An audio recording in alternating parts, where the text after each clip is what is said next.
today with Jeff Kaufman. He's one of the co-leaders of the Boston Effective Altruism Group.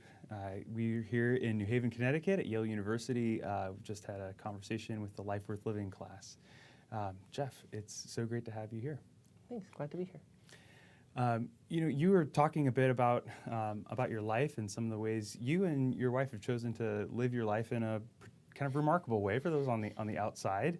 We can talk about whether or not you think that's all that remarkable, but it is remarkable. You've chosen to give away 50% of your income and live on a very small amount of it in order to be able to give away as much as possible. That's led you to make some different sorts of life decisions than maybe some other people have made. What led you to decide to live life that way? So, to me, it came down to sort of really internalizing the degree to which my life was going a lot better than other people's.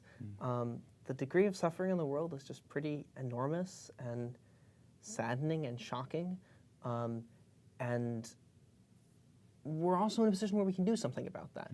It's not just something to feel bad about. It's something where, like, no, we can try and figure out what most needs doing and try and make as much progress as we can. And so that's sort of where this comes from for me, trying to see how I can help. And so how do you think about how you can help? What is it you're trying to maximize? So there are like various things that make your life good, like not being in pain, having enough to eat, having stuff to do with your time that you enjoy, and they all contribute to varying degrees. But like the sort of like Maslow's hierarchy of needs is like pretty clear here. It's like if you don't have enough food, you're not going to be able to have fun sitting around playing music. So for the most part, looking to figure out like how can we figure out what needs to be different so that people will be able to have their most basic needs met, and then we can move on to trying to figure out higher ones. And also people can, once people have their more basic needs met, they are no longer as sort of needing external assistance from people half a world away. So what are the sorts of organizations that you give to? What are some of the causes that you support? So we tend to give to charities that are recommended by GiveWell, which is a charity evaluator, mostly sort of global health and nutrition charities. So I would say the one we've given the most to is the Against Malaria Foundation.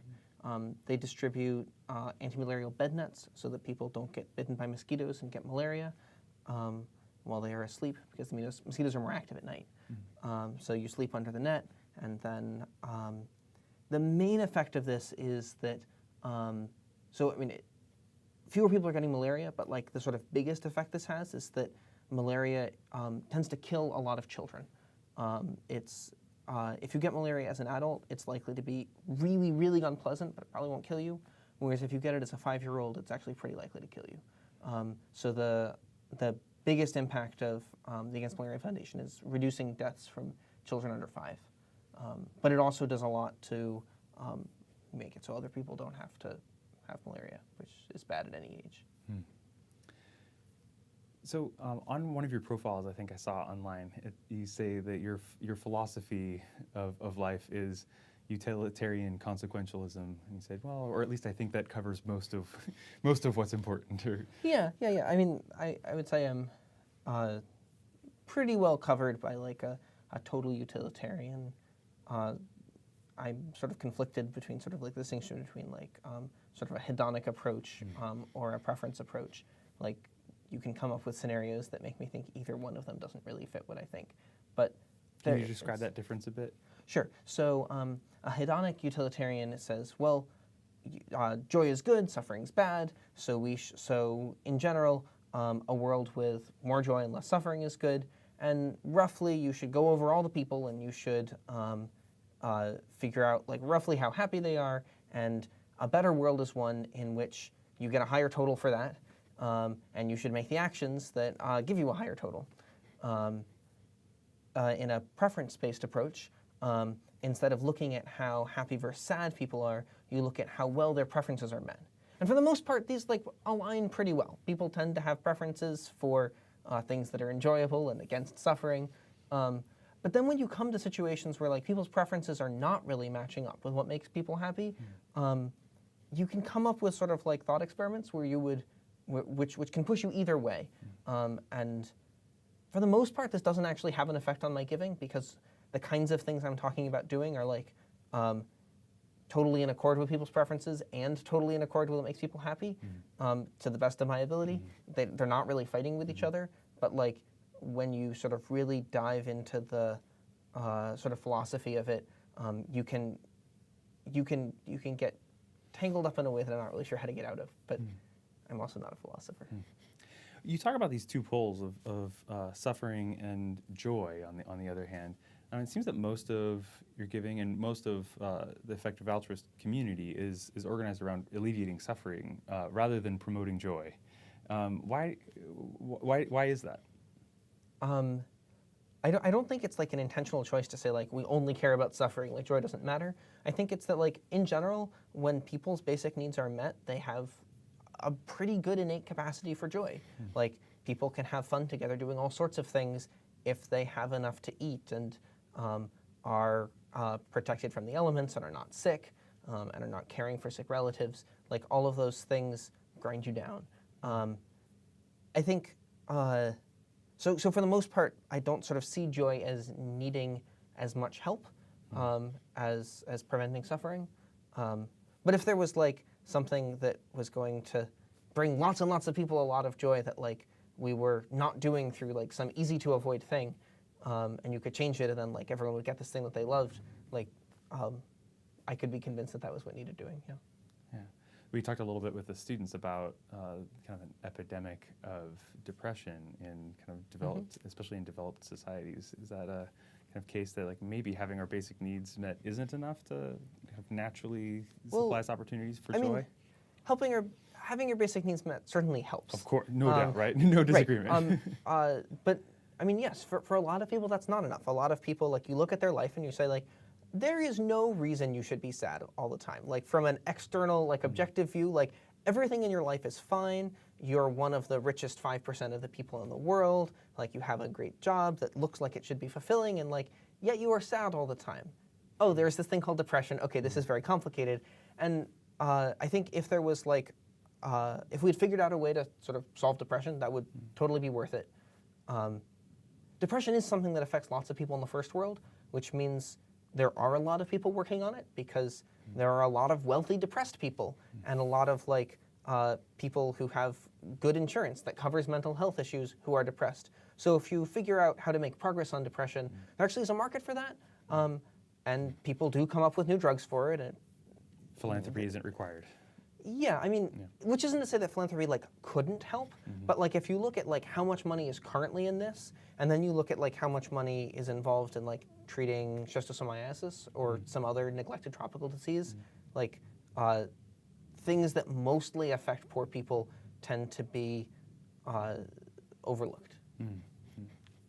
So in the course, we talk about three kind of dimensions of flourishing human life. We talk about life that is going well, the circumstances of life being maybe as one wants them or as is best for human flourishing, life being led well, exercising agency in the right sort of way, and life feeling good, feeling as it ought.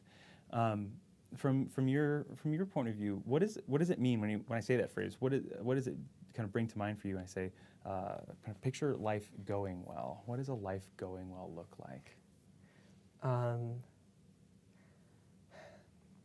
So there are a lot of things in there. Like there are a lot of things that in my life that I think of, for example, that I think of as like that contributes to my perception that my life is going well, and other things that I think if that were not that way, I think my life would be going better. It seems like it's pretty complicated. There are lots of things in there. Again, the sort of like basic needs bits are easy to think about. Like if suddenly my life did not involve being able to sleep at night because my kid forgot how to fall asleep at night, that would have a large effect on how I thought my life was going. That happens from time to time. It does, yes. Or if like our hot water stopped working and I stopped being able to take warm showers, like I would have strong opinions about that. But a lot of the other things are much like people. So for example, like how much time at work I spend like in a flow state versus constantly getting interrupted by things like has an effect. There are probably other things like that like people don't really understand because like people weren't talking about flow 20 years ago. I don't really understand. Yeah. When you think about life led well, you've thought a lot about this, about how to act rightly and kind of our responsibilities to one another. What is the kind of core of that? Yeah. So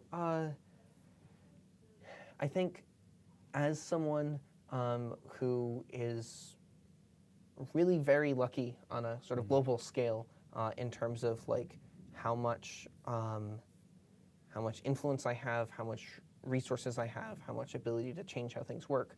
I think I have an obligation to be trying to change things so that they work better for people things are not currently working well for. This isn't sort of like a globally applicable thing. Like, I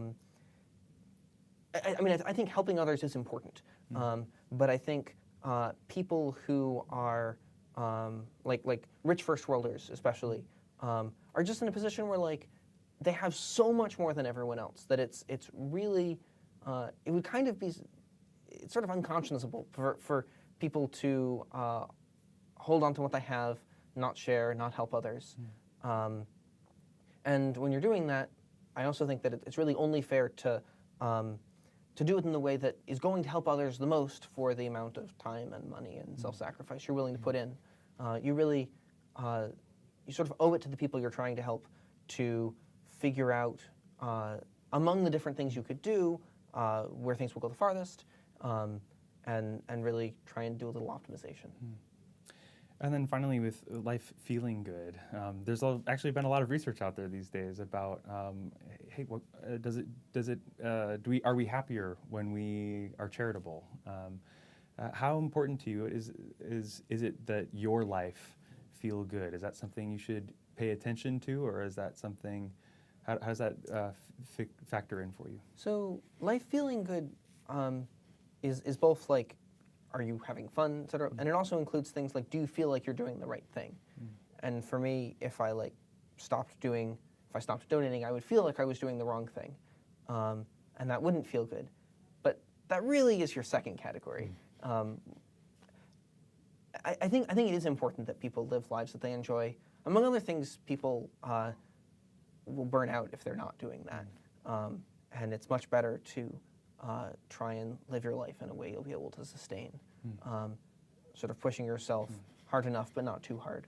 So playing music for contra dancing is Sure, actually, yeah, I like to play music for you can give a good utilitarian argument for the value of that because it sustains your ability to continue to do the work that you do.